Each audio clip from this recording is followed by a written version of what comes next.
দেখো আমার সব ছোটবেলার খেলনা তোমাদেরকে দেখাই, যে হাতি, ড্রেসিং টেবিল, পিয়ানো, ওই দেখো ডুবি ডুবি ডমডমের সেই পুতুলটা, এখানে রয়েছে গণেশ, এদিকে রয়েছে বেসিন। বেসিনটা কি দারুণ না?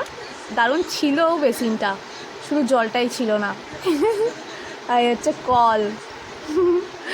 আর এদিকে এই দেখ চকু, কি পেয়েছি? হাঁস। এই দেখ চকু তোর ভাই, এই দেখ চকু তোর বোন, ছোট্ট মুরগি। এই দেখ চকু, ঠোকর দেয়। এই দেখ চকু হাঁস, এই দেখ তোর ভাই, এটা সেম তোর ভাই, যেই বলছি ভাই, ওই দেখো কামড়ায়, তো কামড়াতে আসে। চকু ভাই তোর পাশে দাঁড়া, দেখি ছবি তুলি। দাঁড়া, পাশে দাঁড়া, দেখি ছবি তুলি একটা, দাঁড়া। ওর মুখ লুকায়, বলি দাঁড়া পাশে ছবি তুলি। এই দেখ, এই দেখ চকু আর চকুর ভাই, পুরো অ্যাকুরেট এক। দেখেছিস চকু?